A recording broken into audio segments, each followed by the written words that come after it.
Good morning, everybody.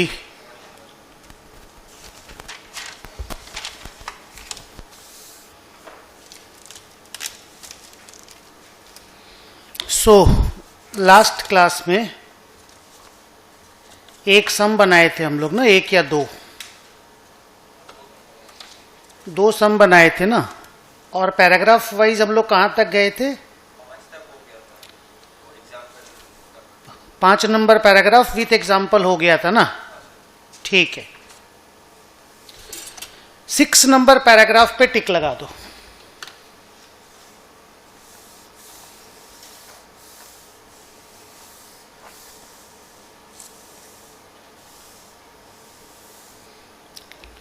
लगाए? क्या लिखा हुआ 6 नंबर पैराग्राफ में? Computation of net assets using equity approach. कल जब एग्जाम्पल करवा रहे थे तो एक दो बार इस चीज का डिस्कशन हम किए थे। क्या बोलिए? तो नेट एसेट हम लोग निकालते हैं गुडविल के लिए, consideration paid plus NCI minus fair value of net assets is equal to goodwill या गेन ऑन बार्गेन परचेस। अब नेट एसेट हम लोग निकालते कैसे? Fair value of assets minus liabilities. तो अगर आपके पास 100%, माइंड माय वर्ड्स, 100% असेट और लायबिलिटी का डिटेल अगर है, जितना असेट और लायबिलिटी अगर सब का डिटेल है, तो थैंक यू वेरी मच, आप असेट जोड़ो, लायबिलिटी माइनस करो। इंड एस 103 आपने पढ़ा है, आप असेट माइनस लायबिलिटी करके नेट असेट निकाल लो। आप थोड़ा इस तरफ आ जाओ, इससे प्रॉब्लम हो रहा है थोड़ा सा। हाँ, वो कर देता हूं।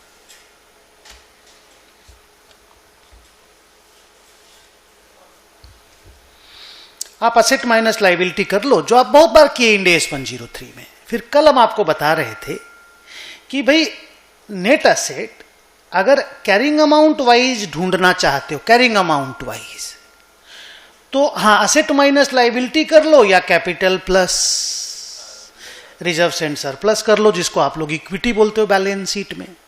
अब अगर हमारे पास सारा असेट लायबिलिटी का एग्जैक्ट डिटेल नहीं है और कैरिंग अमाउंट ऑफ इक्विटी का डिटेल है, और साथ में अगर असेट लायबिलिटी का फेयर वैल्यू चेंजेस का डिटेल है, on that day assets were gone up by 70 lakhs, liabilities gone up by 20 lakhs, अगर ऐसा डिटेल है, तो अगर हम लोग 70 को प्लस करके 20 को माइनस कर देते हैं, जो carrying amount of reserves and surplus और कैपिटल है, जिसको इक्विटी बोलते हो, उसमें अगर अपन फेयर वैल्यू चेंजेस को प्लस माइनस कर देते हैं, तो क्या हमको fair value of net assets नहीं मिल जाएगा जी?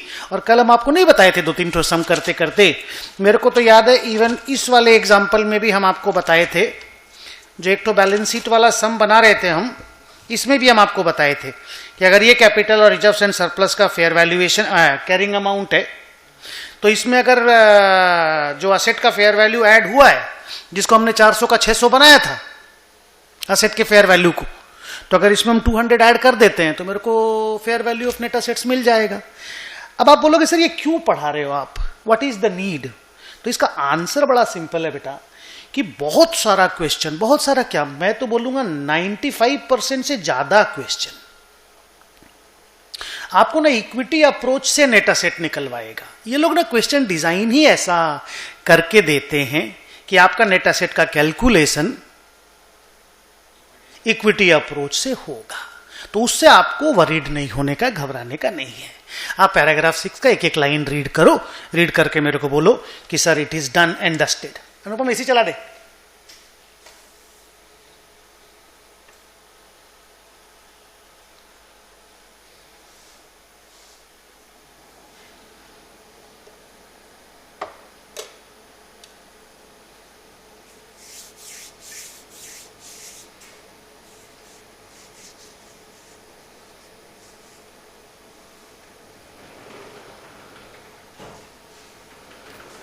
आजा आजा, कुछ मिस नहीं हुआ, थोड़ा लेट से चालू किए।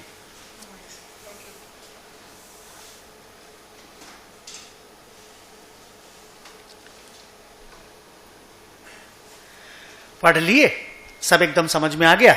अब आइए पैराग्राफ नंबर 7 का हेडिंग मुझे बताइए।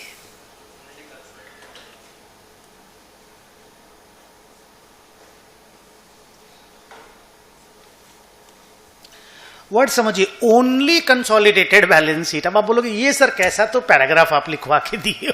तो इसका आंसर ये है कि more than 90% of the questions in the exams आपसे सिर्फ कंसोलिडेटेड बैलेंस शीट बनाने मांगता है।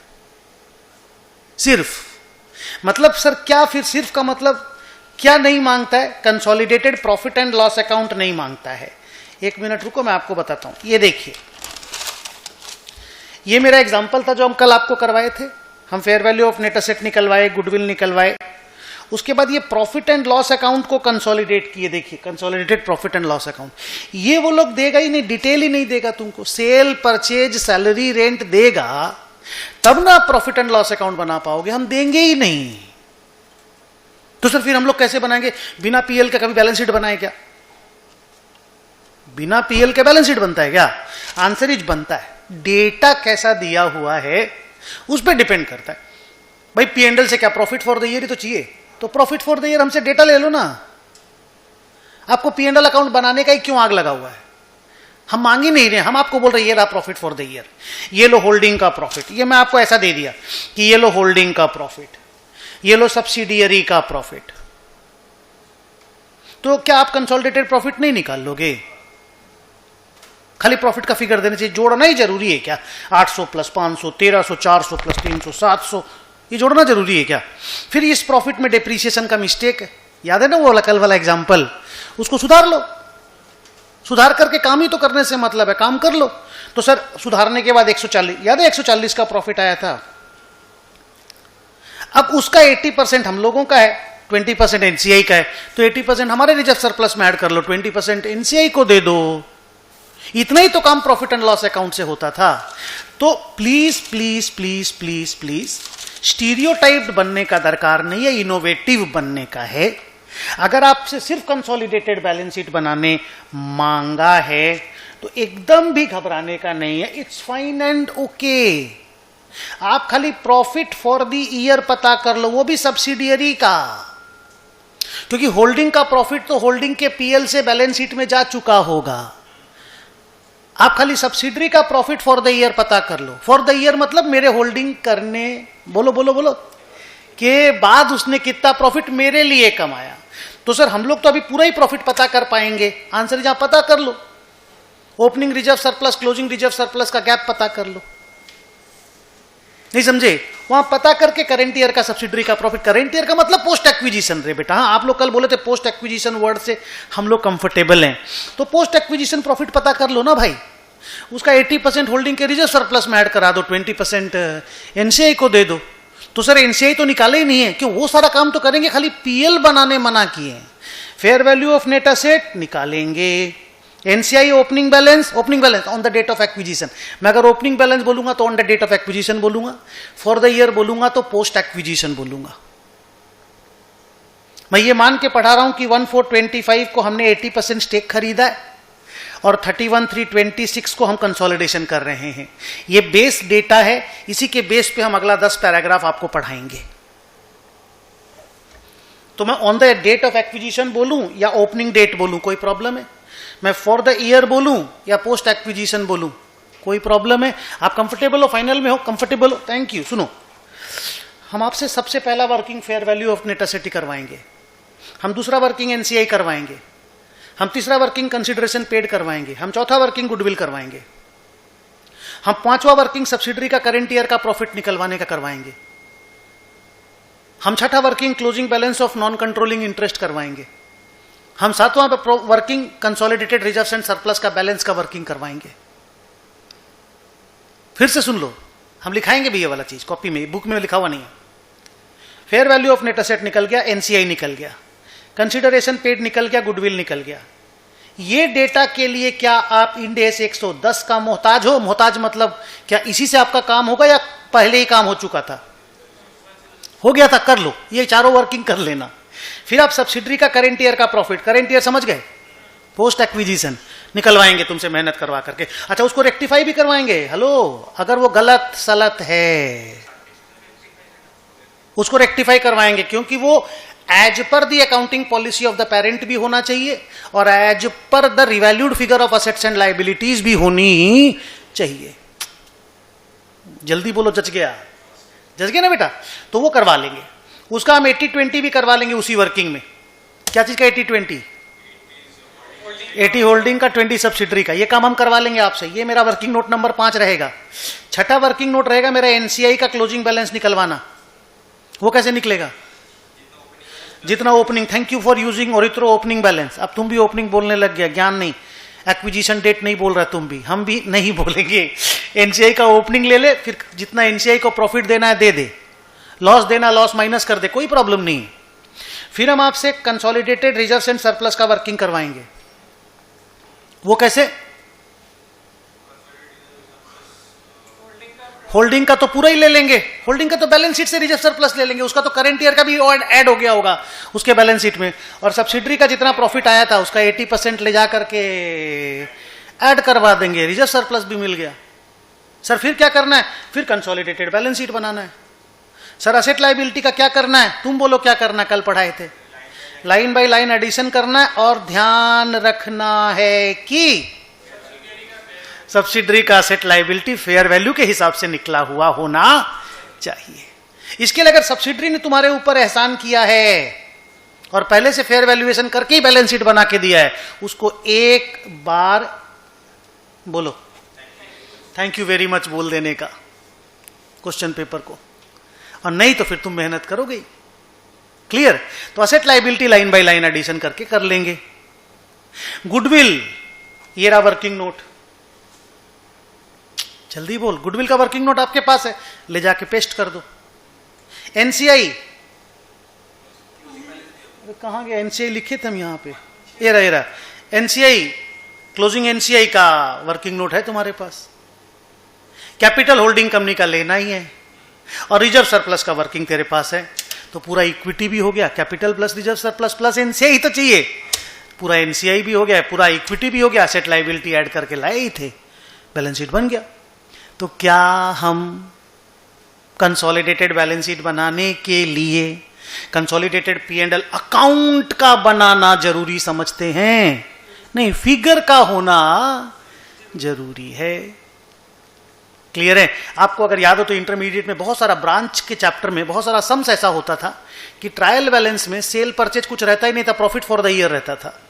तो अगर कोई प्रॉफिट फॉर द ईयर दे दे हमको, तो अपना तो ट्रायल P&L बनाने का काम अगला खत्म, नक्की मारवाड़ी में खत्म करने को बोलते हैं, अगला तो खत्म करके ही दिया है, तो अपने लिए तो एहसान है ना जी। ये हमको बताओ, ये मेरा बात समझ में आया पूरा अच्छे से? अपने कॉपी में, खाली वर्किंग कॉपी में एक लाइन लिख लो, क्योंकि वहां जगह नहीं है 7 नंबर पॉइंट के सामने।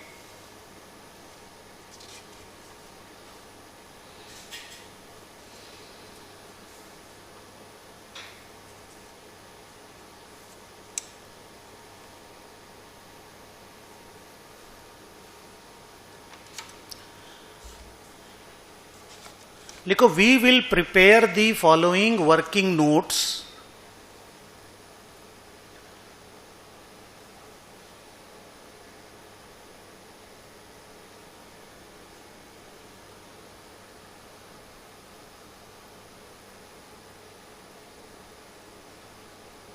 while preparing consolidated balance sheet.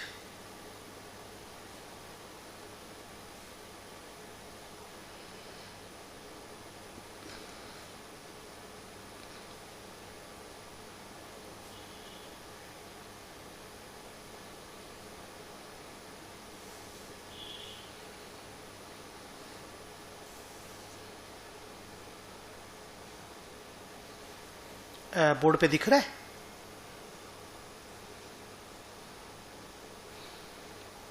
कल डोनाल्ड ट्रंप बोला है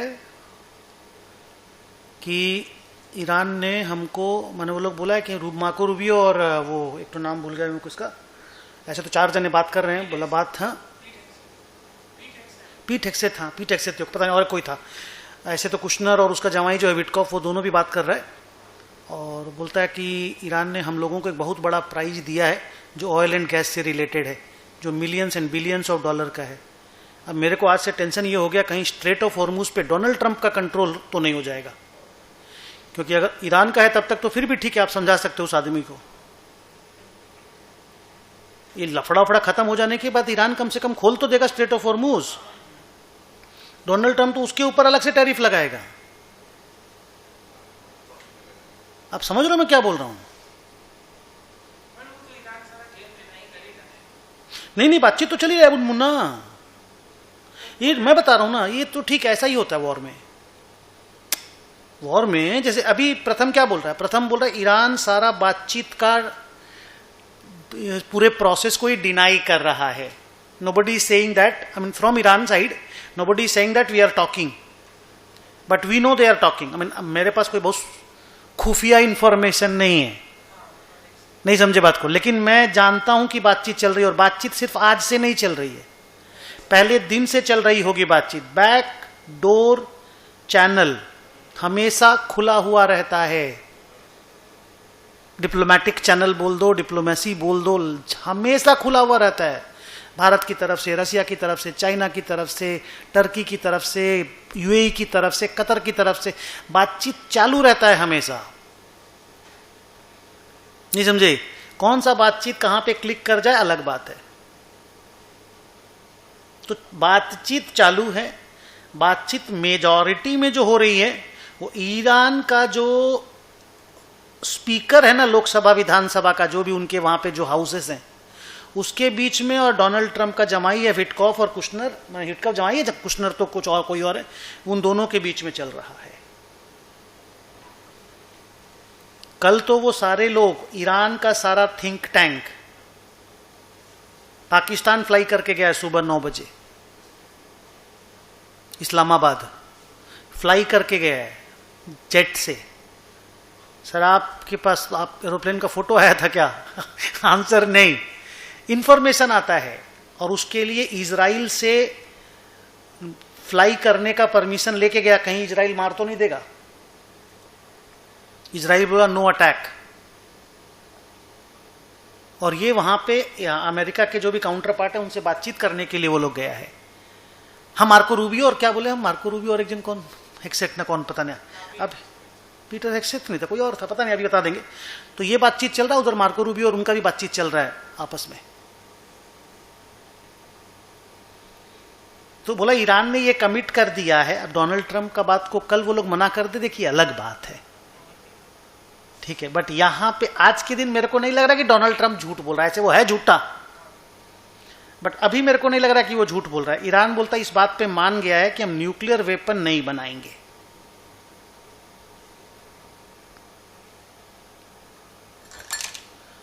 अब वो, अरे कोई न्यूक्लियर वेपन था ही नहीं। He was the signee, Iran was the signee of NPT, non proliferation treaty को साइन करके रखा है वो आदमी।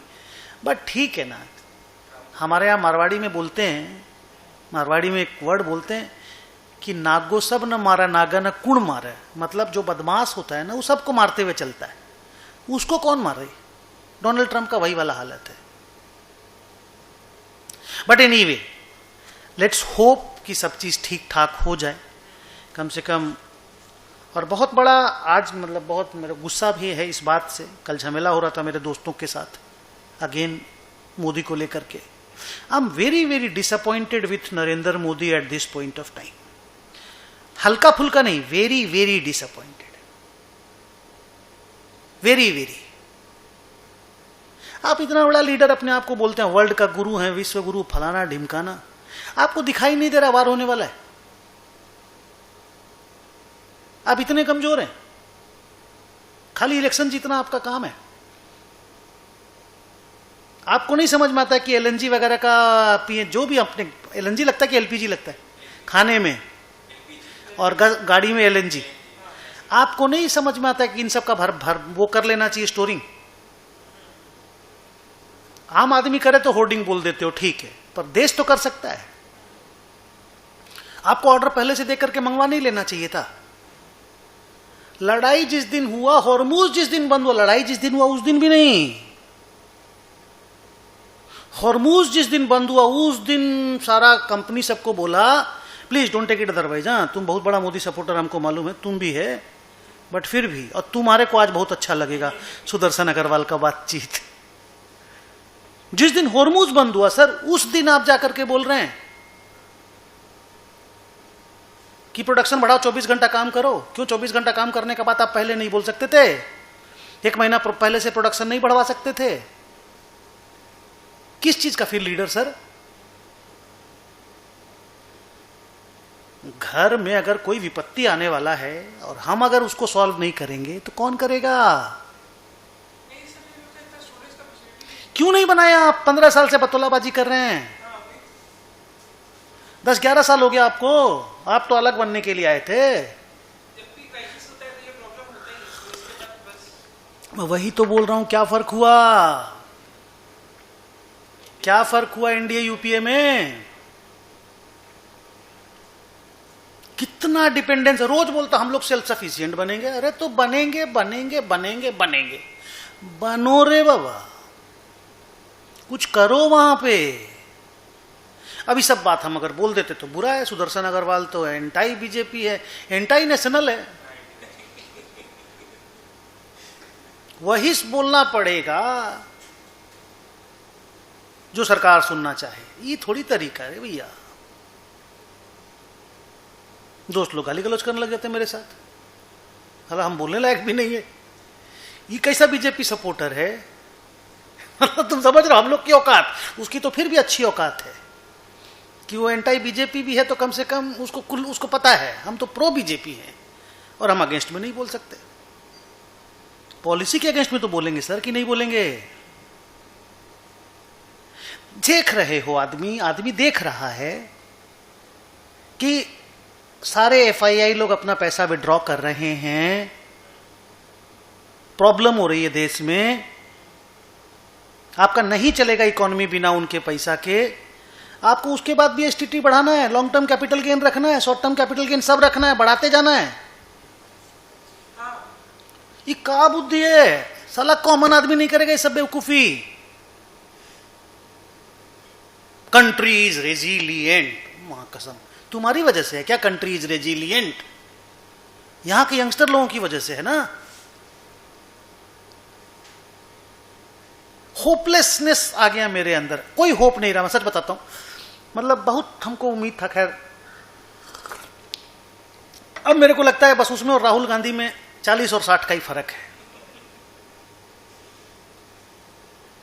जो मैं 100 और 90 का, मैंने 90 और 10 का देखता था, वो भी कुछ नहीं करेगा। तुम भी कुछ नहीं कर रहे हो, बस हाँ तुम इज्जत बना के रखे हो, वो इज्जत गिरा देगा। That is the only problem. हाँ पीआर स्ट्रांग है भाई। इतना झमेला, अब अच्छा बात भी बोलना पड़ेगा, इतना झमेला के बाद भी आप ईरान से बात करके हॉर्मुज से अपना ऑयल टैंकर ला पाए। इतना सब झमेला चल रहा, उसके बाद भी कंट्री कम से कम चल तो रहा है बिना किसी प्रॉब्लम के। अभी तक उस तरह का क्राइसिस सामने नहीं आया है। फिलीपींस में बोलता है कि जेट फ्यूल खत्म हो गया, एरोप्लेन्स नहीं उड़ रहा है। बांग्लादेश में एटीएफ का दाम 90% बढ़ा दिया है। कम से कम वैसे तो नहीं है, लेकिन क्या हम लोग फिलीपींस और बांग्लादेश से लड़ाई करेंगे? माने are we comparing ourselves with Philippines and Bangladesh?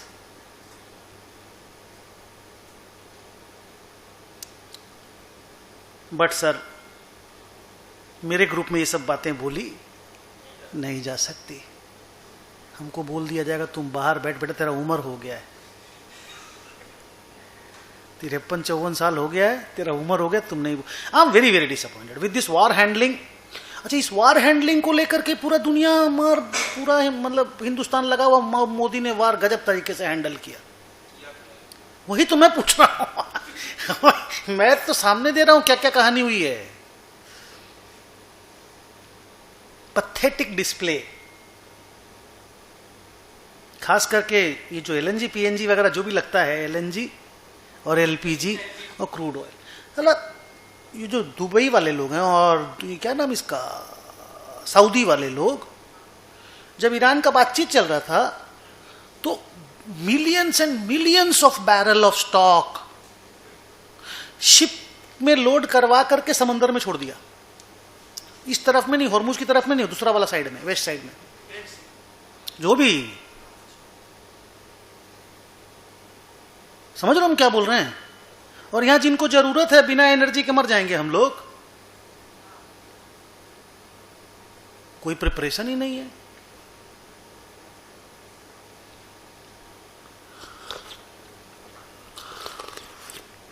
ये तो साला पीआर स्ट्रांग है बोल करके रसिया से, अमेरिका से, कहीं से न कहीं से मंगवा लेंगे, हम लोग चल जाएंगे।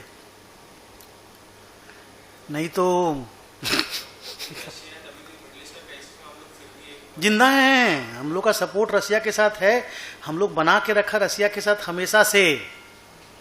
इतना इतना झमेला हुआ, हम लोग रसिया को एक वर्ड कभी खराब नहीं बोला, रसिया हम लोग को कभी भी एक वर्ड खराब। मोदी कम से कम ये काम अच्छा, अभी मैं अच्छा बोलूंगा तो इसको अच्छा भी है, मोदी कम से कम ये काम अच्छा किया, बिगाड़ा नहीं किसी के साथ भी, कोई मारा भी ना उसके साथ भी बना के रखा, और जिसको मारा उसके साथ भी बना के रखा।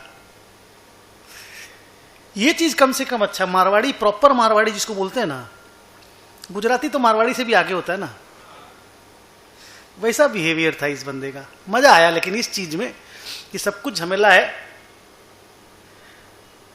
और जैसे ही वो अनाउंस हुआ कि रसिया से माल ले सकते हो, तुरंत ऑर्डर चालू, दोपहर से ही। सुबह डोनाल्ड ट्रंप बोला रसिया का सैंक्शन खत्म 1 साल 1 महीना के लिए, अपन दोपहर को ऑर्डर दे चुके थे, मिलियंस एंड मिलियंस। रिलायंस, आयो, जिसको जिसको देना था, आईओसी, रिलायंस, सब धुआंधार ऑर्डर दे दिया, बोला जल्दी जल्दी माल भेजो, क्योंकि रसिया वाला माल ना स्ट्रेट ऑफ हॉर्मुज से नहीं आता है, वो दूसरे रास्ते से आता है, पहले भेज दो। जैसे ईरान को बोला कि ईरान के लिए सैंक्शन खत्म कर दिए हम, अभी ईरान से ऑर्डर कर दिया दाएं दाएं करके कि तुमसे ही अगर माल आएगा तो तुम तो कम से कम कंट्रोल नहीं करोगे हॉर्मुज पे। ईरान थोड़ा महंगा दे रहा है बट फिर भी। एनीवे, लीव, हाँ चलो अपना पढ़ाई करते हैं। 10 मिनट मेरा वेस्ट हो गया। बहुत सारे लोग जो वीडियो में मेरी क्लास देखेंगे उनको पसंद नहीं आएगा मेरा बात आज, और इत्रों को खाली पसंद आएगा मेरा बात। क्या प्रथम?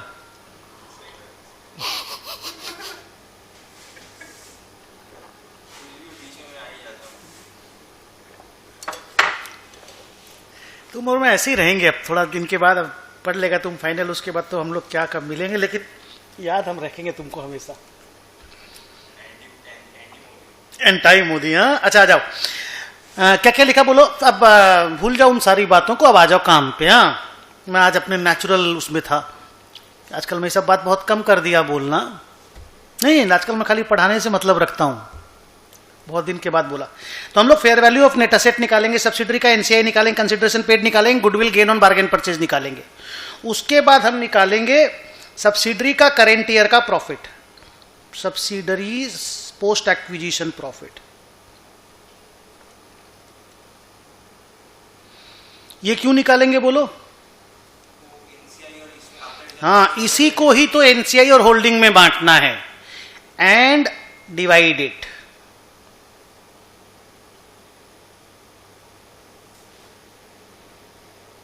लेकिन इसको रेक्टिफाई करके करेंगे। हाँ बेटा, छठा वर्किंग हम लोग करेंगे क्लोजिंग एनसीआई।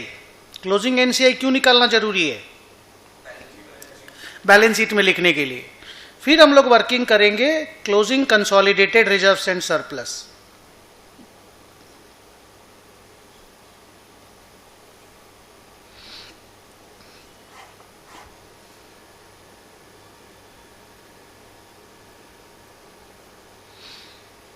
कोई प्रॉब्लम सर? पक्का सब ठीक ठाक? गुड। अब आपको 3-4 बात बता देते हैं, बीच में बोल रहे थे, ये लिखाने के चक्कर में छूट गया था वो सारा बात। अगर सब्सिडरी, हाँ बेटा जरूर एक बार लिख लो अच्छे से। ये चीज ना मेरा कॉपी में, बुक में लिखा हुआ नहीं है कि these are the working notes that we need to prepare, क्योंकि कोई भी सम बनाएंगे ना ये वर्किंग नोट बनेगा ही, तो आपको आदत पड़ ही जाएगा। ठीक है, अच्छा इसके अलावा और कोई रेक्टिफिकेशन करना हो, जैसे as a fair value of net asset निकालेंगे ना, अगर हम लोग ये वाला अप्रोच से जाएंगे, capital plus reserves and surplus plus fair value changes, तो फेयर वैल्यू चेंज का एक तो वर्किंग नोट बनाना पड़ सकता है, नहीं समझे? और खास करके अगर मिडिल ऑफ द ईयर में एक्विजिशन हो जाता है तो फेयर वैल्यू चेंज निकालना एक फाइट रहता है, क्योंकि फेयर वैल्यू हम लोग मिडिल ऑफ द ईयर में निकाले होंगे और कैरिंग अमाउंट हो सकता है हमको ओपनिंग डेट का दिया हुआ होगा, तो कैरिंग अमाउंट को पहले सितंबर, मिडिल सितंबर, स्टार्टिंग अप्रैल, मिडिल सितंबर, ठीक है, तो हमारे पास सितंबर का फेयर वैल्यू दिया हुआ है, क्योंकि हम तो एक्विजिशन ही सितंबर में किए थे, तो हम उसी दिन एक्सपर्ट को बुलवा के फेयर वैल्यू निकलवाया होगा। पर सब्सिडरी का, हाँ सब्सिडरी का कैरिंग अमाउंट मेरे पास अगर 1 अप्रैल का है तो हमको सितंबर का लाना पड़ेगा, वर्किंग नोट बना बना करके फेयर वैल्यू चेंज उसके बाद निकालना होगा। ओके बोल दे। सिमिलरली ये भी झमेला है, सब्सिडरी का पोस्ट एक्विजिशन प्रॉफिट अगर फुल ईयर का है तो मुझे कोई प्रॉब्लम नहीं है, पर हाफ ईयर का भी तो हो सकता है, क्योंकि अगर हम खुद ही मिडिल में एक्विजिशन करेंगे तो सब्सिडरी का प्रॉफिट भी तो नेक्स्ट हाफ का ही लेना पड़ेगा। कौन सा नेक्स्ट हाफ? अक्टूबर से मार्च। तो वो सब पे तुमको ध्यान देना है। ओके, और उसके बाद फिर ये वर्किंग करने के बाद जो कंसोलिडेटेड बैलेंस शीट बनाना वो बनाएंगे। कंसोलिडेटेड बैलेंस शीट शेड्यूल 3 के फॉर्मेट में, वो भी 8 नंबर में लिख लो। Consolidated balance sheet with notes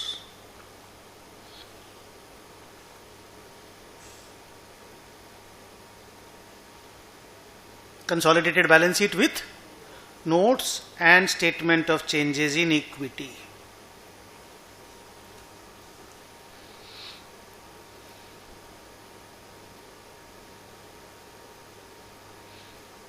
इसको आप अवॉइड कर सकते हो। किसको बोलो तो?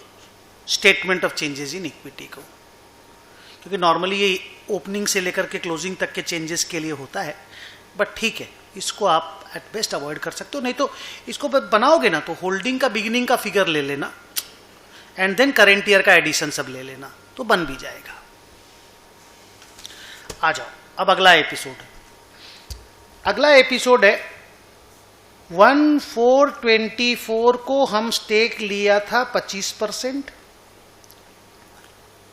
1425 को हमने और लिया 60%, अब 85 है। कंसोलिडेटेड फिनेंशियल स्टेटमेंट कब से बनना स्टार्ट होगा? नहीं, बनना स्टार्ट कब से होगा? 1425। कौन से साल का फिनेंशियल स्टेटमेंट को कंसोलिडेट करना होगा?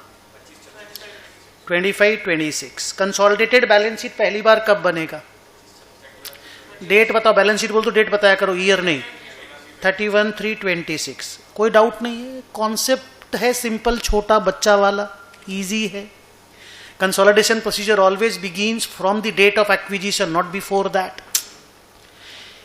इसका एक नाम हुआ करता था इंड AS 103 में, जिसका शॉर्ट फॉर्म है ये प्रीवियसली हेल्ड। क्या ये प्रीवियसली हेल्ड इक्विटी इंटरेस्ट नहीं है? इसी को तो प्रीवियसली हेल्ड इक्विटी इंटरेस्ट बोलते हैं, बोलो ना हाँ। इसका क्या करना है? इसको फेयर वैल्यू पे लेकर के आना है और फेयर वैल्यू चेंजेस को प्रॉफिट एंड लॉस अकाउंट में डाल के खत्म कर देना है। उसके बाद कंसोलिडेशन में इसको कंसीडरेशन पेड मानना है। तो सर ये तो पढ़ चुके हैं हम लोग, तो मैं बोला था तो बहुत सारा चीज जो पढ़ चुके हैं इंड AS 110 में बार बार रिपीट होगा, बिकॉज एक्विजिशन या 103 is the first stage of 110। Okay, so matter close. Paragraph number 7 को रीड करो, पैराग्राफ नंबर 8 को रीड करो। अच्छा, और एक चीज याद रखना, अगर ये सारा पुराना वाला इन्वेस्टमेंट सब FVT OCI वाला है, प्रॉफिट को OCI में डाल के OCI को रिटेन्ड अर्निंग में भेजना मत भूलना, because they are closed now. अब ये बैलेंस शीट में नहीं रहेगा, ये कंसिडरेशन पेड बन जाएगा ना बेटा, ये भी कंसिडरेशन पेड बन जाएगा फेयर वैल्यू वाइज, और ये तो कंसिडरेशन पेड में रहेगा ही। तो इसको मान लो तुमने पहले 7 करोड़ में खरीदा था, अभी 10 करोड़ में वैल्यू किया, तो ये जो 3 करोड़ का प्रॉफिट तुमने अभी OCI में डाला उसको रिटेन्ड अर्निंग में डाल देना, बिकॉज ये बैलेंस शीट में रहने वाला नहीं है। Treat it as if it is sold, because consolidated balance sheet में इन्वेस्टमेंट रहता नहीं है, asset and liability of subsidiary घुस जाता है। तो इन्वेस्टमेंट अगर क्लोज होगा तो इन्वेस्टमेंट से रिलेटेड जितना कचरा है उनको भी तो हटाना पड़ेगा। तो अगर वो इरिवोकेबल इलेक्शन वाला इक्विटी अकाउंटिंग OCI में जा चुका है, उसको रिटेन्ड अर्निंग में शिफ्ट करना तुम्हारी जिम्मेदारी है। बच्चे वो भूल जाते हैं, 1 मार्क्स कट हो जाता है। अच्छा, उससे कुछ फर्क नहीं पड़ता, एक आइटम खाली ऐसे ऊपर नीचे होगा, बट देन होगा ना। क्लियर? ये चीज थोड़ा सा केयरफुली कर लेना। और ये हम लोग ना सम भी बना चुके हैं, इसका हम लोग सम भी बना चुके हैं। और इस पे एक चीज और ध्यान देना, देयर इज ए पॉसिबिलिटी कि this 25% has given us investor associate relationship. और अगर इन्वेस्टर एसोसिएट रिलेशनशिप हमारे पास है तो हो सकता है हम इसका अकाउंटिंग इक्विटी मेथड से कर रहे होंगे, तो भी रीस्टेट तो करेंगे ही हम उसको, लेकिन बहुत सारा ओसीआई पड़ा होगा because of this equity method. Because हम एसोसिएट का सारा ओसीआई को तो अपने ओसीआई में घुसाया होगा ना सर, लेकिन हम लोग नहीं जानते ये वाला चीज, बस पढ़ेंगे ना इंड AS 28 पढ़ेंगे ना 110 के बाद। लेकिन हम आपको एक दिन बताए थे इस चीज के बारे में कि सब्सिडरी का रिवैल्यूएशन, एसोसिएट का रिवैल्यूएशन प्रॉफिट भी हम लोग अपने ओसीआई में लिखते हैं, अपना परसेंटेज मल्टीप्लाई करके।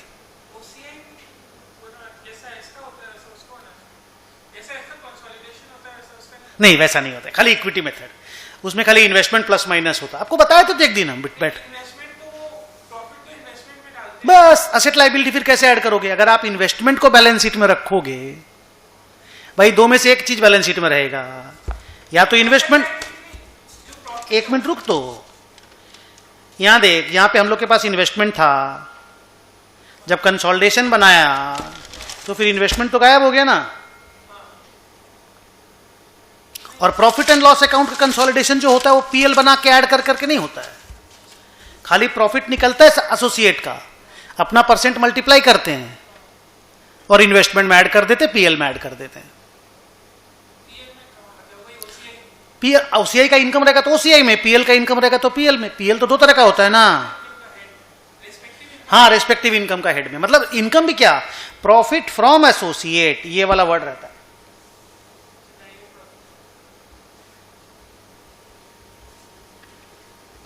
ये सिखाएंगे आपको इंड AS 28 जब कराएंगे तो। और उस दिन बताए भी थे हम आपको, जर्नल एंट्री भी करवा करके दिए थे एक दिन इंड AS 103 का क्लास में। हाँ, और खाली प्रॉफिट P&L वाला प्रॉफिट नहीं, ओसीआई वाला प्रॉफिट भी। भाई जब भी कंसोलिडेशन होता है ना तो खाली पीएल का नहीं होता, ओसीआई का भी होता है, इवन होल्डिंग सब्सिडरी के केस में भी, ये ध्यान रखिएगा। आइए आगे चलते हैं। आपको मैंने बोला पैराग्राफ नंबर 7 और 8 दोनों को टिक लगा दो और एकदम डिटेल में अच्छे से रीड कर लो। आपके मन में कोई भी डाउट होगा पूछ लो। अच्छा, प्रथम तेरा डाउट क्लियर हो गया बेटा? यहां पे एग्जांपल करके दूं अभी कि 28 में हो जाएगा? और करके भी दिए थे एक दिन हम।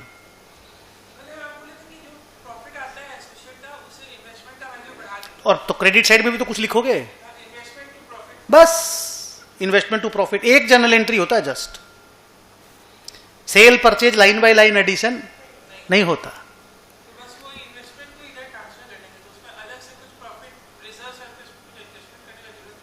कब? नहीं, कुछ नहीं करना, खाली बस इस इन्वेस्टमेंट को फेयर वैल्यू पे मेजर करना। अब ये समझना कि मान ले हम लोग एसोसिएट का इन्वेस्टमेंट 100 करोड़ में खरीदे थे, पिछला 3 साल से वो हमारा एसोसिएट था, इस 3 साल में हम उसको 100 से 140 बना दिए बाई फॉलोइंग इक्विटी मेथड। इसमें हम लोग 30 करोड़ रुपए अपने P&L में डाले थे और 10 करोड़ रुपए अपने ओसीआई में डाल रखा था। तो P&L में तो प्रॉब्लम नहीं, वो P&L में है। पर अभी जब हम 140 करोड़ के इन्वेस्टमेंट को ही खत्म करेंगे, प्रीवियसली हेल्ड इक्विटी इंटरेस्ट को कंसिडरेशन पेड मान के गुडविल निकालने में काम में ले लेंगे, तो ये तो खत्म हो जाएगा ना। तो इस 10 करोड़ के ओसीआई को भी तो खत्म करना पड़ेगा। रिटेन अर्निंग में शिफ्ट करेंगे, जहां जहां जाने का चांस है, जो रिस्पेक्टिव इंडेक्स जहां जाने बोलता है उसको वहां भेज देंगे। फॉर एग्जांपल अगर रिवैल्यूएशन प्रॉफिट है तो रिटेन अर्निंग में भेज देंगे। कुल मिलाकर के इसको क्लोज करने का है, दैट्स इट। ये इन्वेस्टमेंट खत्म तो उसका रिलेटेड ओसीआई भी खत्म। तो आपको खाली इतना ध्यान देना है कि पहले हम इस 25% का अकाउंटिंग कौन से मेथड से कर रहे थे। अगर हम पहले इक्विटी मेथड लगा रखे थे तो देयर आर एवरी चांसेस की एसोसिएट रिलेटेड ओसीआई पड़ा होगा। अगर एसोसिएट का कोई फॉरेन ऑपरेशन है तो उस फॉरेन ऑपरेशन का जो प्रॉफिट है वो भी तो हम लोग अपने घर में घुसाए होंगे, नहीं समझे? तो उन सब को हम लोगों को शिफ्ट करना पड़ेगा, कुछ रिटेन्ड अर्निंग में, कुछ P&L में, जहां जहां शिफ्ट करना पड़ेगा। फॉरेन ऑपरेशन वाला अगर प्रॉफिट है तो P&L में जाता है, रिवैल्यूएशन वाला प्रॉफिट है OCI में तो रिटेन्ड अर्निंग में जाएगा, क्योंकि रिवैल्यूएशन प्रॉफिट को तो PL में ले जाना अलाउड नहीं है। तो वो आपको पढ़ाए भी थे और एक बार भी करवा देंगे, उसके सम भी बनवाए थे हम एक दिन, हम आपको दिखाते हैं हम कौन सा सम बनवाए थे। 2 मिनट रुकना। So don't worry about that. और एक चीज ध्यान दे देना, अगर एसोसिएट अकाउंटिंग नहीं, मान लो 25% स्टेक ही नहीं, 12% स्टेक है और नॉर्मल अकाउंटिंग कर रहे हैं, तो नॉर्मल अकाउंटिंग भी इक्विटी इन्वेस्टमेंट का या तो FVT PL कर रहा होगा या फिर तुम FVT OCI कर रहा होगा। PL में हमको कोई प्रॉब्लम नहीं है, हमको प्रॉब्लम है FVT OCI में। अगर इसको FVT OCI कर रहा है तो इसको रिटेन्ड अर्निंग में शिफ्ट करना है OCI को। तो कुल मिलाकर के हम आपको यही बोला रे कि पुराना इंड एस को फॉलो कर लेना है, ये ध्यान कर लेना है कि ये इन्वेस्टमेंट खत्म हो जा रहा है, तो उससे रिलेटेड जो कचरा हमारे बैलेंस शीट में है उसको रिस्पेक्टिव इंड एस के हिसाब से शिफ्ट कर देने का है। चलेगा? 6 और 7 और 8 को पढ़ लो, पढ़ के बोलो कोई क्वेश्चन है अगर आपके दिमाग में।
ये जो 7 नंबर पॉइंट लिखा हुआ, ये जब वर्किंग नोट का डिस्कशन हो रहा था तो हम बताए थे ना पूरा अच्छे से, और 8 नंबर भी समझ में आ गया पूरा।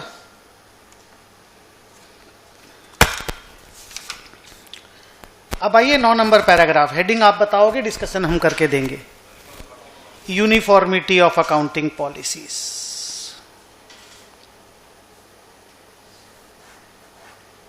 क्या कहानी है बताओ? मान लीजिए पेरेंट है A लिमिटेड, सब्सिडरी है B लिमिटेड, 100% स्टेक है। प्रॉब्लम वहां नहीं है, NCI का प्रॉब्लम नहीं है।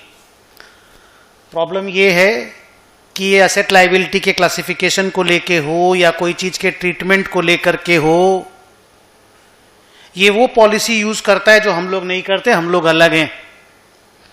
स्टॉक हम लोग फर्स्ट इन फर्स्ट आउट पे करते हैं, ये वेटेड एवरेज पे करता है। कोई भी हमसे कुछ अलग करता ही है। तो 2 अलग अलग अकाउंटिंग पॉलिसी का कंसोलिडेटेड बैलेंस शीट तो नहीं बनना चाहिए ना। तो अलाइन तो कर, इसको अलाइनमेंट बोलते हैं, अलाइन तो करना पड़ेगा ना। तो सब्सिडरी अपने आप को अलाइन करेगा, होल्डिंग अलाइन नहीं करेगा, सब्सिडरी अलाइन करेगा। अब सब्सिडरी अलाइन अपने स्टैंडअलोन में करता है कि नहीं करता ये इंपॉर्टेंट नहीं है, but subsidiary for the sake of consolidation will prepare an additional set of financial statements which are aligned with the accounting policies of the parent. अगर सब्सिडरी अपने अकाउंटिंग पॉलिसीज को ऑल्टर कर ले तो दी बेस्ट। भाई आज के बाद तो हमेशा मेरे को सब्सिडरी रहना ही है। सब्सिडरी इन्वेस्टमेंट तो लॉन्ग टर्म होता है ना जी, शॉर्ट टर्म होने से तो ऐसे ही कंसोलिडेशन नहीं होता है। तो हम लोग लॉन्ग टर्म कंसोलिडेशन सब्सिडरी अगर कर ले तो हमेशा के लिए झमेला खत्म। लेकिन अगर वो नहीं करता है तो हर साल सब्सिडरी को एक एक्स्ट्रा बैलेंस शीट P&L बनाना पड़ेगा, which are aligned with the accounting policies of the, बोलो बेटा, पेरेंट। एंड अकॉर्डिंगली आप उसके बाद ही कंसोलिडेशन, माने स्टूडेंट के हाथ में एक एक्स्ट्रा काम आ गया। स्टूडेंट पहले सब्सिडरी की बैलेंस शीट को होल्डिंग के अकाउंटिंग पॉलिसीज के हिसाब से रीड्राफ्ट करेगा, अलाइन करके, फिर कंसोलिडेशन का काम करेगा। तो हम तो खाली कंसोलिडेशन पढ़ा रहे हैं, तो सर ये वाला पढ़ाई नहीं है क्या? ये आपको खुद को करना है, नॉर्मल चेंजेस डालना है तो चेंजेस डाल दीजिए, दिक्कत क्या है? ओके। इसमें ये याद रखिएगा, डेप्रीसिएशन को आजकल अकाउंटिंग पॉलिसी नहीं, अकाउंटिंग एस्टीमेट मानते हैं। माने होल्डिंग अगर अपना एसएलएम पे डेप्रीसिएशन कर रहा है, सब्सिडरी अगर डब्ल्यूडीवी पे कर रहा है, अलाइन करने की कोशिश मत करना। होल्डिंग 12% डेप्रीसिएशन मार रहा है, सब्सिडरी 15% मार रहा है, तो सब्सिडरी की एसेट वैसी होगी ना, बोल करके वो वैसा डेप्रीसिएशन मार रहा है, आपको इतना टेंशन क्यों है?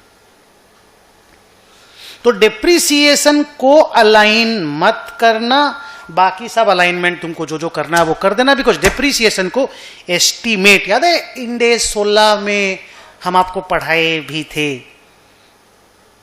कि डेप्रीसिएशन अब एस्टीमेट हो गया, इसका चेंजेस जब भी होता है ना तो उसको भी प्रोस्पेक्टिवली ही डाला जाता है। सो ये हो गया story about uniformity of accounting policies.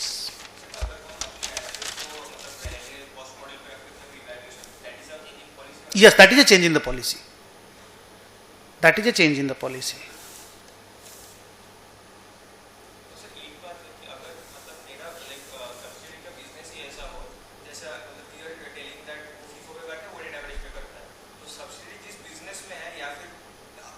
नहीं, अगर इम्प्रैक्टिकेबल है तो कोई प्रॉब्लम नहीं है, मैं समझ गया। Your question is if the subsidiary finds it impracticable to prepare an aligned financial statements as per the accounting policy of the parent, then what should we do? हमारा इंड AS का मानना normally ऐसा होता नहीं, it is very very remote exceptional circumstances, but अगर ऐसा होता है, आप कर ही नहीं पा रहे हो, तो फिर वही वाला बैलेंस शीट ले जाके ऐड कर दो, नोट्स में डिस्क्लोज कर दो।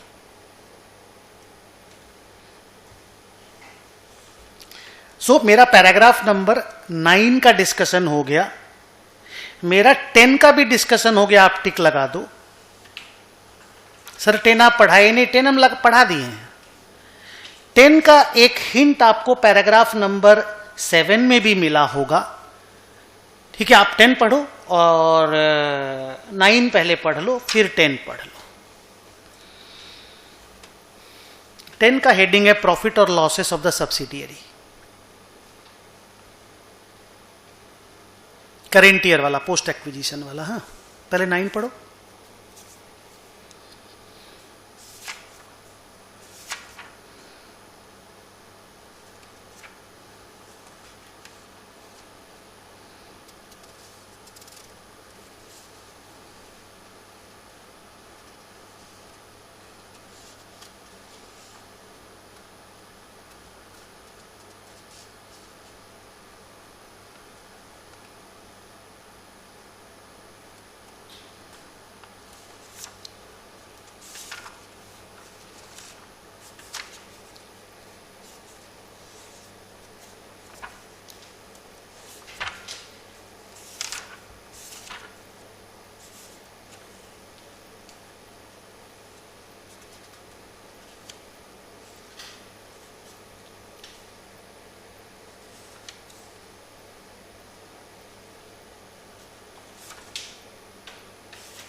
ओके, 10 पढ़ लिए।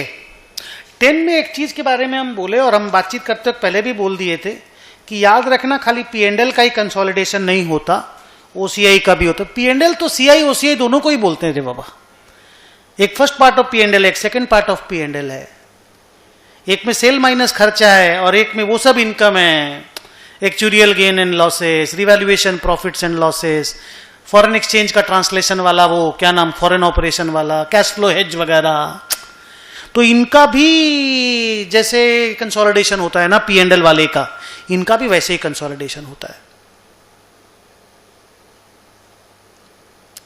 So it is not only the comprehensive income जिसको हम लोग फर्स्ट पार्ट ऑफ P&L बोलते हैं, it is also the other comprehensive income जिनका भी लाइन बाय लाइन एडिशन होता है। अब आइए पैराग्राफ नंबर 11 और मेरे को हेडिंग बताइए। गुड।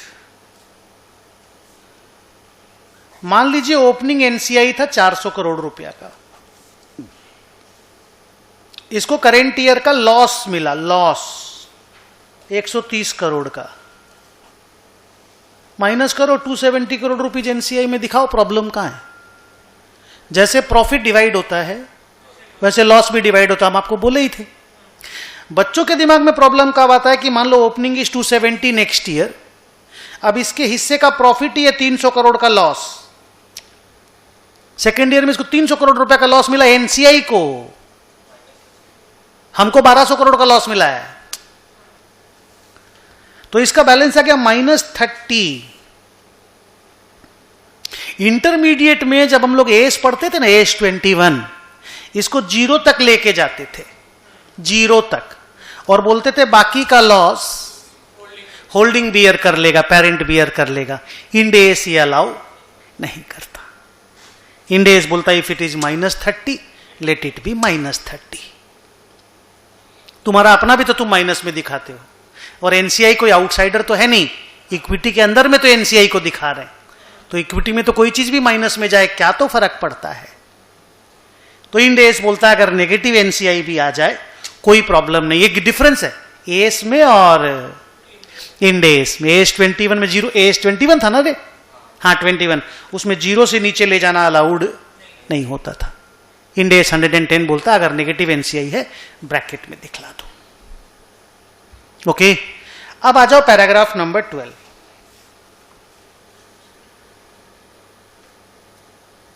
क्या नाम है बोलो? Mutual set of.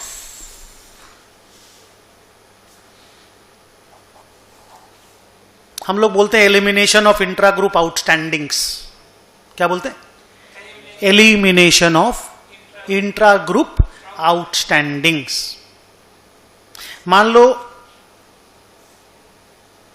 कंसोलिडेशन के पहले भी और कंसोलिडेशन के बाद भी, माने कंट्रोल के पहले भी और कंट्रोल के बाद भी होल्डिंग सब्सिडरी आपस में धुआंधार बिजनेस करता है, तो बिजनेस करने से थोड़ी रोक दोगे यार। अब सब्सिडरी हम लोग का मेन रॉ मटेरियल सप्लायर है, या हम सब्सिडरी के मेन रॉ मटेरियल सप्लायर हैं, तो अपना माल बेचा बाची थोड़ी रोक देंगे। जल्दी बोलो हाँ या ना। बाकी आप ट्रीटमेंट बता दो ना कंसोलिडेटेड बैलेंस शीट में क्या करना। आप बोलेंगे सर आप ही अपना बच्चा कोई माल बेच करके प्रॉफिट लॉस लिख रहे हैं, तो हम नहीं लिखेंगे ना, काहे टेंशन ले रहे हो? स्टैंड अलोन में लिखेंगे, कंसोलिडेटेड में नहीं लिखेंगे ना, आप काहे टेंशन ले रहे हो? लेकिन ट्रांजैक्शन तो हो ही सकता है ना, बैलेंसेस तो हो ही सकता है। तो पहले हम बैलेंसेस के बारे में बात कर रहे हैं, ट्रांजैक्शंस के बारे में नहीं, माने बैलेंस शीट के बारे में बात कर रहे हैं। तो मान लो होल्डिंग की बैलेंस शीट में डेटर है 300 करोड़ और सब्सिडरी की बैलेंस शीट में क्रेडिटर है 300 करोड़। सब्सिडरी ने माल खरीदा था, होल्डिंग ने माल बेचा था। इसका बैलेंस शीट में 1500 करोड़ का डेटर है, इसके भी 1700 करोड़ का क्रेडिटर है, पर आपस का 300 करोड़ आउटस्टैंडिंग है, माने हम उससे 300 करोड़ रुपए पाते हैं। तो क्या करना है? आंसर इज एलिमिनेट कर दो ना, बिकॉज ग्रुप का बैलेंस शीट में एक को देना एक को लेना दिखाओगे तो वो तो ठीक नहीं है ना। कौन किससे लेगा? बोला होल्डिंग लेगा सब्सिडरी से, तो होल्डिंग की बैलेंस शीट में दिखाओ ना। कंसोलिडेटेड बैलेंस शीट में कौन किससे लेगा बताओ ना, बिकॉज कंसोलिडेटेड बैलेंस शीट भी किसी एक एंटिटी का है जिसका नाम है ग्रुप। तो ग्रुप को किससे लेना है बताओ ना? नहीं, ग्रुप को किसी से नहीं लेना, ग्रुप के अंदर ही एक दूसरे को लेना है। तो एलिमिनेट कर दो ना, यही तो इंड एस बोलता है। और ये एएस में भी हम लोग करते थे, ये नॉर्मल है। कब से? 11-12 से करते आ रहे हो आप लोग। आप लोग तो राम का ही लेना देना आपस में सेटल करवा देते थे। अगर राम से 1 लाख रुपया लेना होता तो राम को 2 लाख रुपया देना, 1.25 लाख रुपया देना होता तो मान लो 125, तो आप उसको 25,000 दिखाते थे। सेम आदमी अगर आपका डेटर क्रेडिटर है तो वो ऐसे अलाउड नहीं है। इंड एस में तो एकदम ही अलाउड नहीं है। इंड एस बोलता है नो म्यूचुअल सेट ऑफ, अगर एक ही आदमी से लेना देना है तो। बोला हो सकता लेने का तारीख 17 तारीख को और देने का 22 तारीख को, तो इंड एस बोलता है म्यूचुअल सेट ऑफ तभी इंडिविजुअल वाला बात बोल रहे हैं, कंसोलिडेशन में तो करना ही है। कंसोलिडेशन में ज्ञान मत लगाना, नॉर्मल बात बोल रहे हैं। नॉर्मली इन डेज का म्यूचुअल सेट ऑफ के बारे में एक ही लाइन बोलना है, क्या सच्ची में नेट सेटलमेंट होगा? क्या सच्ची में सच में, ये थोड़ा सा जोश में बोलते तो सच्ची बोल देते हैं, क्या सच में नेट सेटलमेंट होगा? Answer yes. क्या नेट सेटलमेंट लीगली अलाउड है? Answer is yes. तब म्यूचुअल सेट ऑफ करो, नहीं तो नहीं। और ये हर जगह पे म्यूचुअल सेट ऑफ के लिए ये रूल, एफएएफएल का भी म्यूचुअल सेट ऑफ करोगे ना तो यही वाला रूल लगता है, लीगली अलाउड होना चाहिए और intent to settle on net basis होना चाहिए। और हम लोग को सब फाउंडेशन 11, 12, बीकॉम वगैरह में मारा आंख मूंद के सेट ऑफ कर दो। और हम तुमको 2 महीना का उधार के लिए बेचे हैं, तुम हमको 17 महीना का उधार के लिए बेचे हो। कैसे नेट कर दोगे बताओ?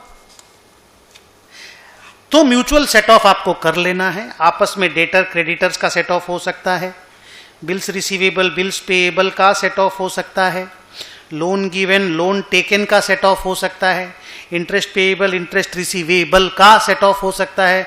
कुल मिला के कोई सा भी सेट ऑफ हो सकता है, आपको सेट ऑफ कर देना है। यहां तो इन्वेस्टमेंट और इक्विटी सेट ऑफ होके गुडविल आ जाता है यार। मैं थोड़ा ज्यादा बोल दिया बट हम ठीक बोले हैं। सब्सिडरी का इक्विटी और होल्डिंग का इन्वेस्टमेंट ही तो सेट ऑफ होता है तो गुडविल आती है। तो फिर ये सब सेट ऑफ तो होना ही चाहिए। बोलो हाँ, कर दोगे आराम से ये सब सेट ऑफ? कूल। अब यहां एक तो इंटरेस्टिंग बात बताते हैं। मान ले सब्सिडरी की बैलेंस शीट में डिवेंचर है 40 करोड़ का, लोन। होल्डिंग की बैलेंस शीट में investment in debenture of subsidiary है और वो 39.4 करोड़ का है। सर 40 होना चाहिए, हमको सस्ता मिला था मार्केट में ना, तभी तो खरीदे थे। एक तरह का रिडीम कर दिए रे सब्सिडरी के डेट को, 38 कर देते, चल 0.6 लाख थोड़ा कमजोर लगेगा, चल ज्यादा प्रॉफिट ले। सर क्या किए क्या आप? कुछ नहीं, सब्सिडरी ने बॉन्ड इशू करके रखा था, मार्केट में उस बॉन्ड का वैल्यू गिर गया,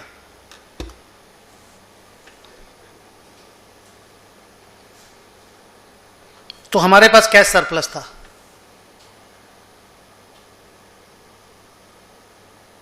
तो हम खरीद लिए।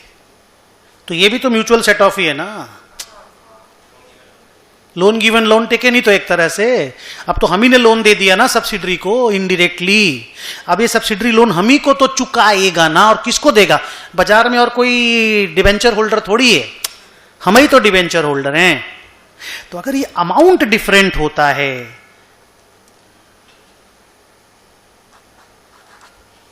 100 रुपीज फुल फॉर्म खाली एंटरटेनमेंट के लिए, लग गया मेरा 100 रुपया, लग गया 100 रुपया। Then please be very very careful. Normal बातचीत का लैंग्वेज ही हम यूज करते हैं सब एब्रीविएशन में। गुड बॉय, ले जाना बेटा बाद में। तो सर जी इसको ध्यान देना सर। अब इसमें झमेला क्या है बोलो तो? 2 करोड़ का डिफरेंस का कैसे सेटलमेंट करोगे? एक 40 हटेगा, एक 38 हटेगा बैलेंस शीट में, तो 2 करोड़ का तो डिफरेंस है ना जी, उसको कहां पे एडजस्ट करोगे? उसको गुडविल या कैपिटल रिजर्व में मत डालना, उसको P&L में डाल देना कि liability is retired at discount. ये नहीं बोल पाता तुम लोग। नॉर्मली रिटायर्ड आदमी बोलता नहीं ना, रीपेड बोलेगा, बट ठीक है, liability is retired at discount बोलो हाँ या ना। और कोई भी क्रेडिटर का डिस्काउंट होता है, लायबिलिटी का डिस्काउंट होता है, पीएल में डालते हैं ना, तो पीएल में डाल देना। सर हमको तो बड़ा ट्रांजैक्शन लग रहा है, कैपिटल रिजर्व में डालना है।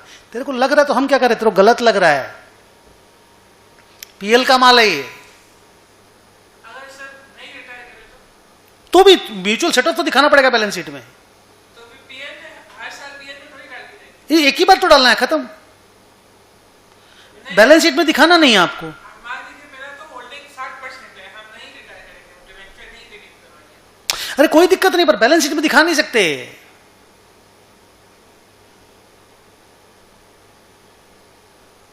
नहीं समझे बात को, बैलेंस शीट में नहीं दिखा सकते। आप लोग के स्टैंड अलोन में रहेगा, हमको प्रॉब्लम नहीं है। कंसोल बैलेंस शीट में नहीं रहेगा। अच्छा सर, मानिए अगर मान लीजिए कंसोल बैलेंस शीट में नहीं रहेगा तो पहला साल तो हटा दिए। बस अब दोबारा बात ही नहीं होगा। हाँ नहीं होता है।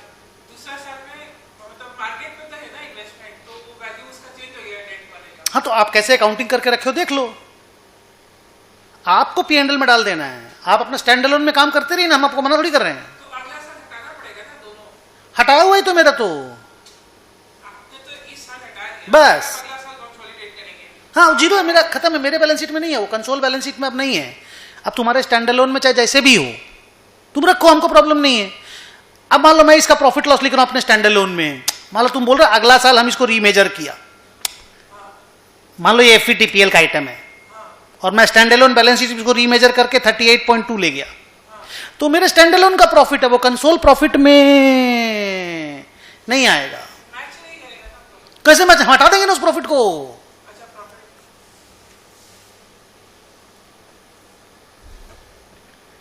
Is it okay?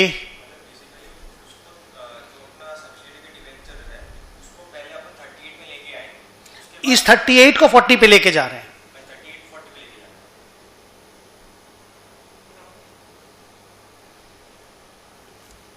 ओके, और क्या प्रॉब्लम है, सिंपल ही तो है। और बाकी आप अपने घर में कुछ भी करते रहिए, मेरे लिए खत्म हो गया है डेट।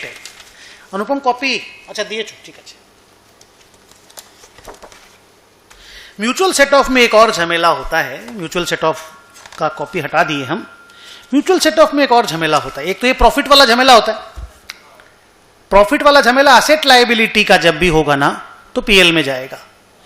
इक्विटी आप कम बेसी में खरीदते हो तो वो गुडविल या गेन ऑन बार्गेन परचेज बनता है, बट बाकी कोई भी चीज में गेन लॉस होता है ना वो पीएनएल में जाता है। इवन प्रेफरेंस शेयर में भी गेन लॉस होता है ना तो भी वो पीएनएल में जाता है, क्योंकि प्रेफरेंस शेयर को हम लोग बोरोइंग मानते हैं। अब एक इंटरेस्टिंग चीज म्यूचुअल सेट ऑफ में क्या होता है मैं आपको बताता हूं। पैराग्राफ नंबर 12 चल रहा है। एक इंटरेस्टिंग चीज म्यूचुअल सेट ऑफ में क्या होता है कि मान लो क्रेडिटर में 4 लाख था और डेटर में 3 लाख था। अच्छा, किसी का भी क्रेडिटर, किसी का भी डेटर में भी 4 लाख था, ये किसी का भी क्रेडिटर किसी का भी डेटर हो सकता है, तो दोनों 4-4 लाख था। जब माल बेचे थे तो 4 लाख का बेचे थे। सब्सिडरी ने क्या किया ना 1.2 पेमेंट कर दिया और होल्डिंग का अभी तक पैसा मिला नहीं होल्डिंग को।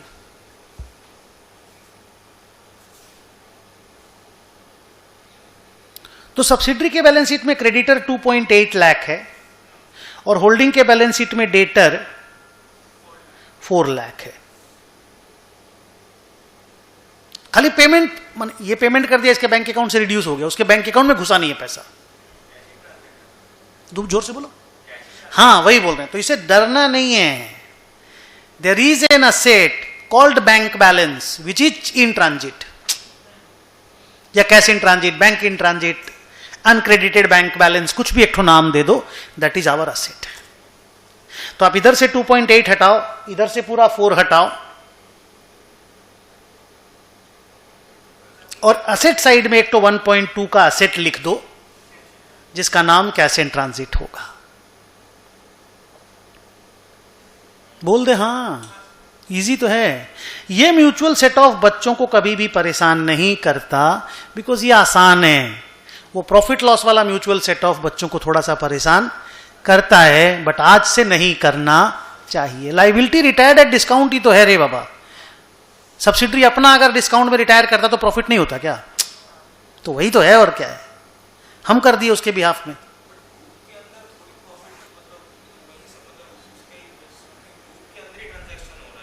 नहीं, ग्रुप के अंदर कहां ट्रांजैक्शन हो रहा है? डिबेंचर बाजार में था, हम बाजार से खरीदे हैं। इधर इधर इधर एक मिनट रुक, मैं समझ गया। मैं समझ गया, मैं समझा देता हूँ बेटा को। देखिए, ये सब्सिडरी, ये होल्डिंग। रुक तो, सब्सिडरी ने रिकॉर्ड किया bank account debit to debentures.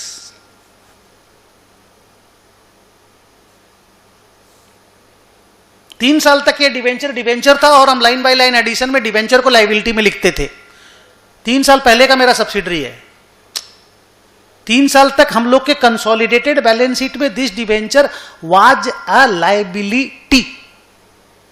4th year में हमको क्या हुआ, हम इसको मार्केट में, क्योंकि बॉन्ड था पब्लिक इशू में बॉन्ड इशू किए थे, तो हमको सस्ता में मिला तो हमने पैसा लगा दिया।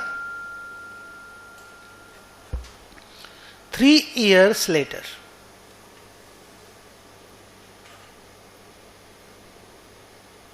तो ग्रुप का ही तो लोन रिडीम हो गया है, तो वही चीज ही तो है।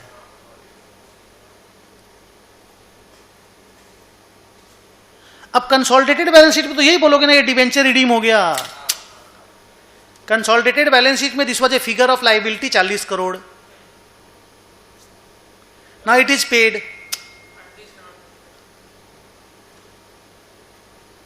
तो 2 करोड़ का तो प्रॉफिट लिखना पड़ेगा ना जी।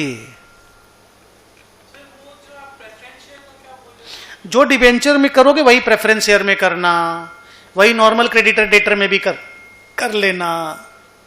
नॉर्मल क्रेडिटर डेटर में इसलिए ये नहीं होता क्योंकि वो आप ही एक दूसरा को बेचते हो तो प्रॉफिट लॉस नहीं होता, पर डिबेंचर वगैरह बाजार में बेचा हुआ रहता है तो वहां से खरीदते हो तो आपको सस्ता और महंगा मिल सकता है।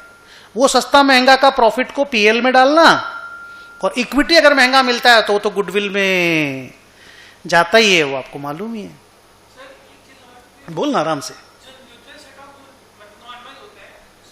नॉर्मल मतलब जो 11-12 बीकॉम में पढ़ते थे, हाँ, राम वाला।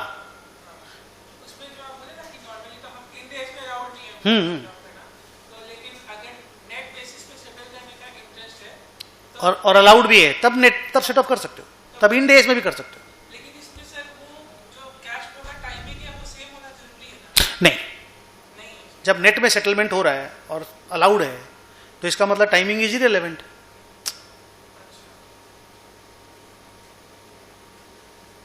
इसका मतलब टाइमिंग इज इररिलेवेंट ना। जब नेट में सेटलमेंट हो रहा है तो 4 को हो कि 27 को हो, मान लो 4 को लेना था, 27 को देना था पैसा, तो वो 4 और 27 का तो मतलब ही नहीं रहा ना। फिर तो जब नेट में सेटलमेंट कर रहे हो तो Y 4 is relevant, Y 27 is relevant, वो फिर बेकार हो गया ना टाइमिंग वाला एस्पेक्ट। नहीं तो इंटरेस्ट का फैक्टर रहेगा तो फिर कैसे आप नेट में सेटलमेंट से सेम टाइम माने आप नेट में सेटलमेंट कर दोगे? आप करोगे नहीं कभी भी।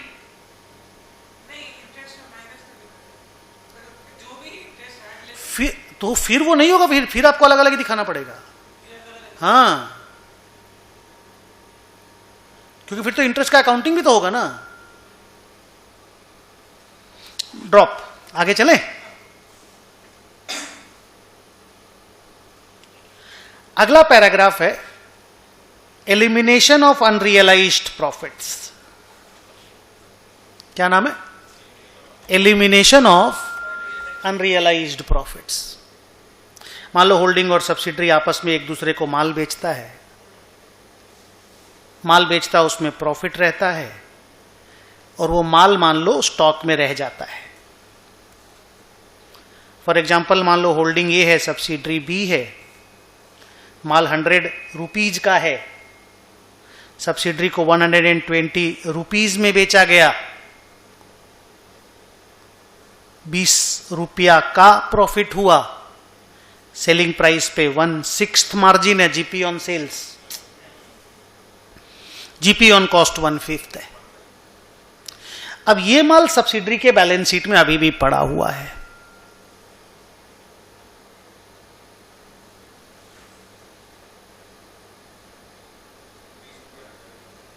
क्या करना है? स्टॉक को रिड्यूस करना पड़ेगा, बिकॉज घर का ही माल है, घर का माल घर में बेच के घर का ही माल को वैल्यूएशन बढ़ा दिए और प्रॉफिट भी बढ़ा दिए। तुम अपने स्टैंड अलोन में लिखो ना, हम तुमको मना नहीं कर रहे हैं, तुमको जो करना स्टैंड अलोन में करो रे बाबा, हक है तुम्हारा। बट कंसोलिडेशन में ना तो ये पीएल में प्रॉफिट बनेगा और ना ही ये 20 रुपया स्टॉक बनेगा। तो प्रॉफिट को भी उड़ा दो और स्टॉक को भी उड़ा दो। Reduce the profit by 20, reduce the stock by 20। हो गया, मैच कर जाएगा। अब इसमें इंटरेस्टिंग एपिसोड है। होल्डिंग सब्सिडरी को बेचता है ना तो कोई प्रॉब्लम नहीं है, बिकॉज पूरा 20 का 20 प्रॉफिट घर का है, होल्डिंग के P&L में लिखा हुआ है। हां, अगर सब्सिडरी होल्डिंग को ये माल बेचता है और सब्सिडरी ने 100 का प्रॉफिट 120 में, माने 100 का माल 120 में बेचा है, तो ये जो 20 का प्रॉफिट आप बताओगे रिड्यूस द प्रॉफिट बाय 20, ये सब्सिडरी का प्रॉफिट हटेगा। और सब्सिडरी का प्रॉफिट हटेगा तो होल्डिंग का 80%, मान लो 80% और 20%, 80-20 का माइनॉरिटी और अपना है। तो हमको जो प्रॉफिट से हटाना होगा 16 और 4 करके हटाना होगा। स्टॉक तो हम 20 से गिरा देंगे, पर इक्विटी में जो बैलेंस शीट में 2 आइटम है ना, एक तो इक्विटी कैपिटल, एक रिजर्व सरप्लस है और एक NCI है। तो 16 रिजर्व सरप्लस से हटेगा और 4 balance sheet to balance sheet अगर हटाने का मौका मिले मुझे, अगर A B को माल बेचता है होल्डिंग सब्सिडरी को तो कोई प्रॉब्लम नहीं है। 20 स्टॉक से हट गया या सेट साइड या लाइबिलिटी साइड, और 20 यहां से हट गया रिजर्व एंड सरप्लस से। लेकिन अगर सब्सिडरी होल्डिंग को माल बेचता है,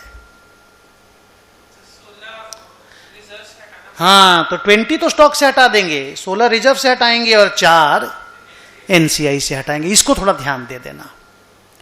ये जो ट्रांजैक्शन है ना, अगर होल्डिंग सब्सिडरी को बेचता है ना तो ट्रांजैक्शन को बोलते हैं डाउनस्ट्रीम ट्रांजैक्शन, ऊपर से नीचे आया है, डाउनस्ट्रीम। इसमें कोई प्रॉब्लम नहीं है। 20 को स्टॉक से हटाओ, 20 को प्रॉफिट से हटा दो रिजर्व सरप्लस से। लेकिन अगर the transaction is upstream transaction, subsidiary अगर होल्डिंग को माल बेचता है तो प्रॉफिट को सेग्रीगेट करके अकॉर्डिंगली बैलेंस शीट से ठीक से माइनस कर देना। कई लोग तो क्या करता है ना, बोला PL बनाने का जो पार्ट होता है, अगर PL बनाने मिल रहा है तो सब्सिडरी के प्रॉफिट को गिरा के P&L बना देता है। अरे इन्वेंट्री में तो एडजस्टमेंट करना है यार, इन्वेंट्री को ही गिरा के लिख दो ना। अगर सब्सिडरी का PL, प्लीज ये फाइनल में आप इसको सीरियसली समझिएगा, बच्चा वाला रिएक्शन मत दीजिएगा। अगर सब्सिडरी का P&L को बनाने का मौका मिल रहा है तो आप क्लोजिंग स्टॉक को ही कम कर दो ना, चेंजेस इन दी इन्वेंट्री को। आप इन्वेंट्री अगर कम कर दिए तो प्रॉफिट अपने आप ही कम हो गया, और प्रॉफिट ही अगर कम हो गया तो डिवाइड ही ऑटोमेटिकली कम कम हुआ, तो कम कम हुआ तो फिर तो कोई प्रॉब्लम है ही नहीं। लेकिन अगर खाली बैलेंस शीट का क्वेश्चन आता है तो वहां तो सब्सिडरी का प्रॉफिट ही पूरा निकाला हुआ है ना। एलिमिनेशन तो आप ना यहां बैठ के कर रहे हो, स्टैंड अलोन में कोई एलिमिनेशन थोड़ी होता है।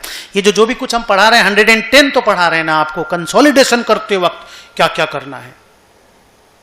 तो स्टैंड अलोन में तो वो लोग जो कर रहे हैं अपने रेस्पेक्टिव इंडेक्स के हिसाब से किया हुआ ही है।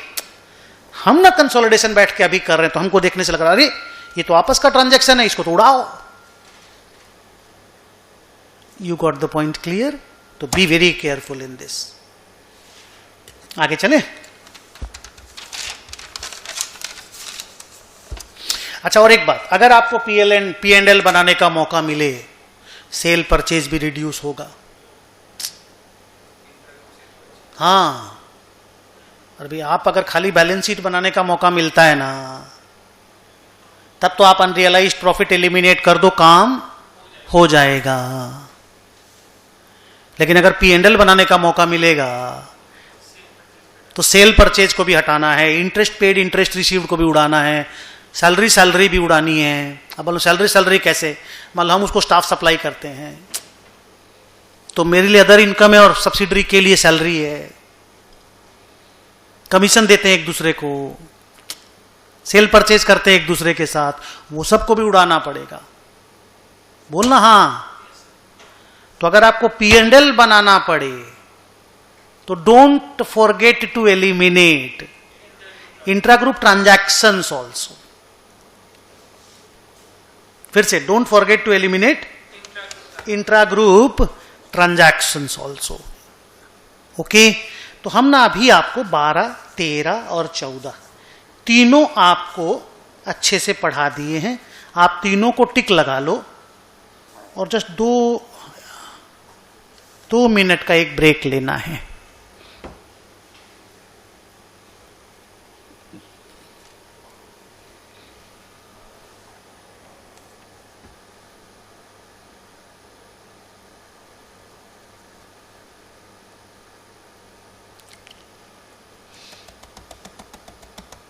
फिफ्टीन नंबर पैरा पढ़ने के बाद हम लोग 2-3 सम बनाएंगे बड़ा बड़ा.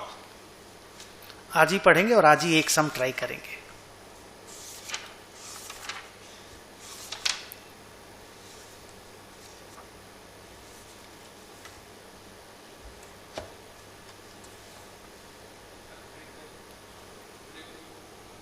दे दिया? तुम बंद कर दिया? नहीं नहीं, थक.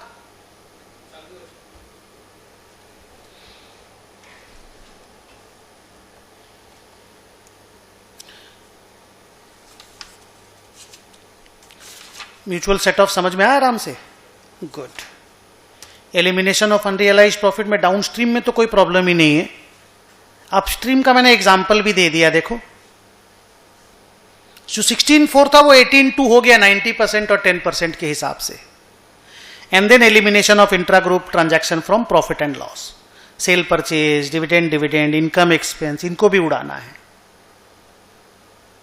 इस लाइन का मतलब बताओ. We must be very very careful to eliminate unrealised profit even after eliminating intra group transactions. ये क्यों बोला हम? इस लाइन का मतलब बताओ.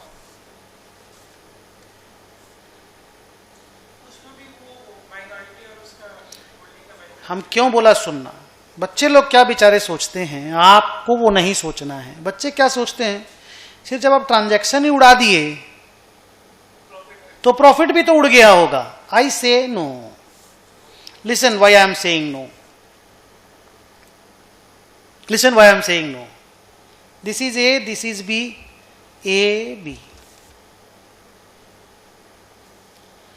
100 में खरीदा, 120 में बेचा.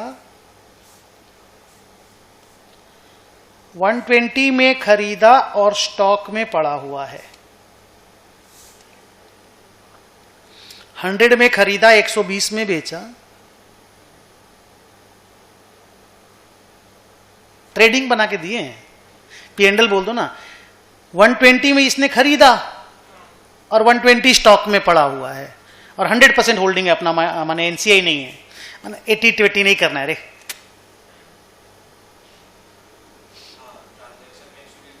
तो ट्रांजैक्शन में तो ये 120 और ये 120 एलिमिनेट हो रहा है ना जी. आपस का ट्रांजैक्शन कौन सा वाला? ये 100 और ये 120 थोड़ी आपस का ट्रांजैक्शन है.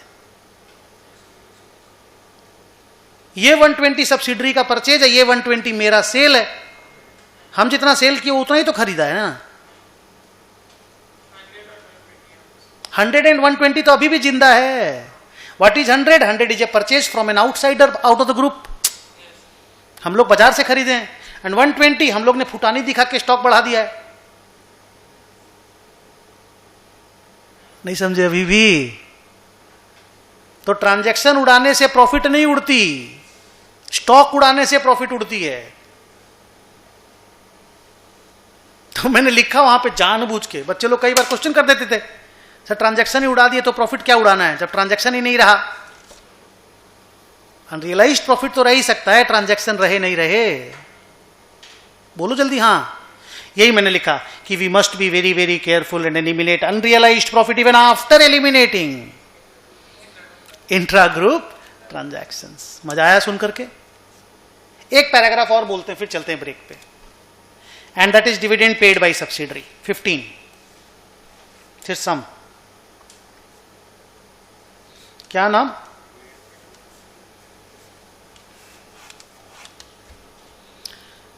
Dividend paid by subsidiary.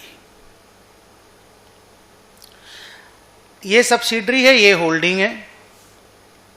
100% stake है, उसमें कोई प्रॉब्लम नहीं है।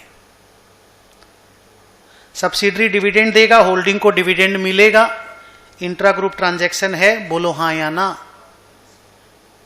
तो बुक्स में रिफ्लेक्ट नहीं करना चाहिए, खत्म, हम लोग का ही प्रॉफिट से हम लोग को ही डिविडेंड मिल रहा है, हम लोग का ही बैंक बैलेंस हम लोग के ही बैंक बैलेंस में आ जा रहा है। आप ग्रुप के हिसाब सब्सिडरी को जो लिखना है लिखे, होल्डिंग को जो लिखना है लिखे, पर ग्रुप के हिसाब से सोचो ना यार। सब्सिडरी ने प्रॉफिट में से डिविडेंड दिया, वो प्रॉफिट हमारे पीएल में है, उसमें से हम ही को डिविडेंड दिया, तो मेरा ही बैंक बैलेंस गिरा, मेरा ही बैंक बैलेंस बढ़ गया। मेरा मैं स्टैंड अलोन नहीं बोल रहा हूं, कंसोलिडेटेड बोल रहा हूं।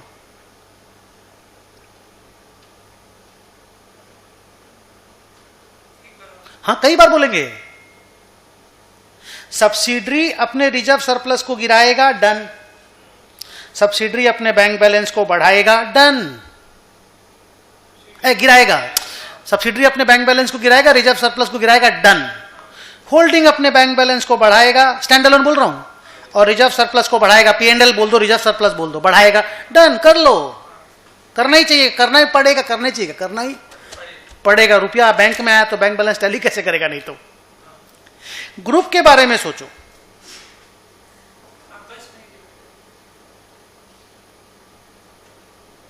कुछ भी गिरा बढ़ा, इधर रिजर्व सरप्लस गिरा बढ़ा, इधर बैंक बढ़ा गिरा, तो ना तो बैंक में कुछ हुआ, कंसोलिडेटेड बैंक बैलेंस जो पहले था वही अभी है कि नहीं, कंसोलिडेटेड रिजर्व सरप्लस जो पहले था अभी वही है कि नहीं।